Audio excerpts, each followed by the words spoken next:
معزز سامعین کرام، السلام علیکم ورحمۃ اللہ وبرکاتہ۔ یقیناً آپ نے تھم نیل سے اندازہ لگا لیا ہوگا کہ ہمارا آج کا موضوع نہایت ہی اہم ہے، جو کہ بچوں کے حقوق اور والدین کی ذمہ داریوں کے متعلق ہے۔ آج انشاءاللہ ہم بچوں کے بنیادی حقوق کا ذکر کریں گے جو والدین کے ذمہ ہے۔ تو معزز سامعین کرام، بچوں کے اپنے ماں باپ پر بہت سے حقوق ہیں جنہیں اسلام نے ان کی اور اس اسلامی معاشرے کی حفاظت کے لیے مشروع قرار دیا ہے، جس پر عنقریب وہ پرورش حاصل کریں گے اور اس کی دیوار کی اینٹیں ثابت ہوں گے۔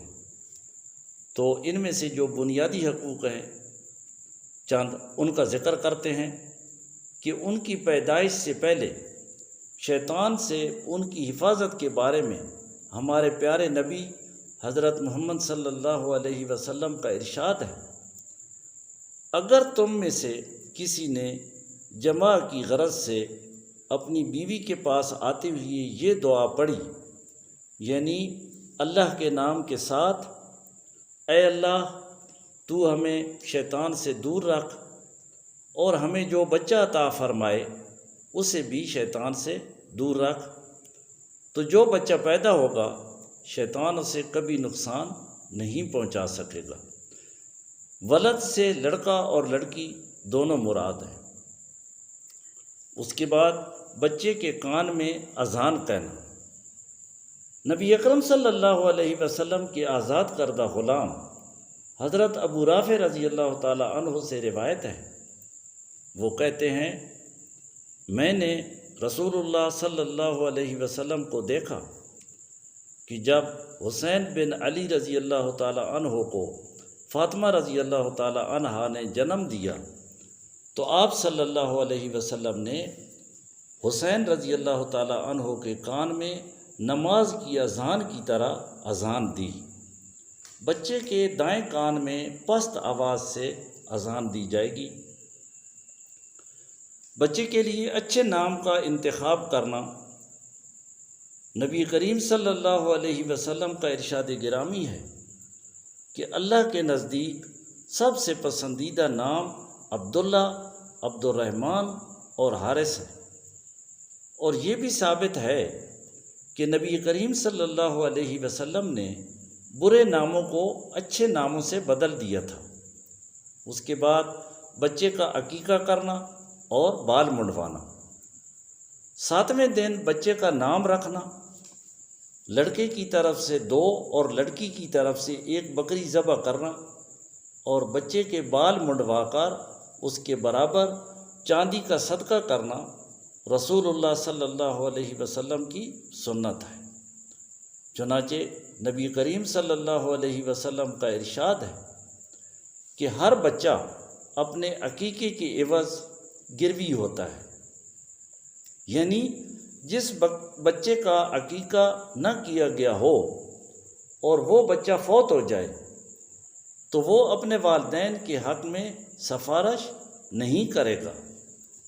تو جس طرح صاحب حق کو اس کا حق ادا کر کے اپنی گروی چیز چھڑا لی جاتی ہے، اسی طرح ہر صاحب استطاعت باپ بھی اللہ کی نعمت اولاد کی شکر میں عقیقہ کر کے قیامت کے دن اپنے بچے کی شفاعت کو حاصل کر لے۔ بچے کی پیدائش کے 7ویں روز اس کا عقیقہ کیا جائے گا، اس کا سر منڈوایا جائے گا اور اس کا نام رکھا جائے گا۔ تو بچوں کے اخراجات کے بارے میں یہ ہے کہ بچے چاہے لڑکے ہوں یا لڑکیاں، سب کے اخراجات ان کے باپ کے ذمہ ہوتے ہیں، یہاں تک کہ لڑکے بڑے ہو جائیں اور خود کمانے لگیں اور لڑکیوں کی شادی ہو جائے۔ ایک حدیث میں ہے کہ نبی کریم صلی اللہ علیہ وسلم نے فرمایا، تم میں سے ہر ایک نگران اور اپنے ماتحتوں کا ذمہ دار ہے، یعنی ان کے بارے میں اس سے باز پرس ہوگی۔ اس کے بعد بچوں کی تعلیم و تربیت کا مطلب یہ ہے کہ بچوں کی اسلامی تعلیم کے مطابق آہستہ آہستہ پرورش کرنا اور انہیں جہنم میں لے جانے والی چیزوں سے دور رکھنا اور بچانا۔ اسی کے متعلق اللہ تعالیٰ کا فرمان ہے سورہ تحریم میں کہ اے مومنو، اپنے آپ کو اور اپنے اہل و عیال کو آگ سے بچاؤ۔ اس کے بعد بچوں کے ساتھ نرمی کا برتاؤ کرنا چاہیے۔ رسول اللہ صلی اللہ علیہ وسلم نے ہمارے لیے بچوں کے سلسلے میں بہترین مثالیں پیش کی ہیں، اور بچوں کے ساتھ آپ کا سارا معاملہ نرمی اور شفقت سے معمور تھا۔ چنانچہ آپ صلی اللہ علیہ وسلم نے فرمایا، وہ شخص ہم میں سے نہیں جو ہمارے چھوٹوں پر رحم اور ہمارے بڑوں کی عزت نہ کرے۔ تو بچوں کے ساتھ برابری کا سلوک کرنا چاہیے، مثلا اخراجات، تعلیم و تربیت اور محبت و ہمدردی وغیرہ میں مساوات قائم کرنی چاہیے۔ اللہ پاک سے دعا ہے کہ جو ہم نے سنا، جو ہم نے بیان کیا، اس پر ہمیں عمل کرنے کی توفیق عطا فرمائے۔ آمین ثم آمین۔ جزاکم اللہ خیرا کثیرا۔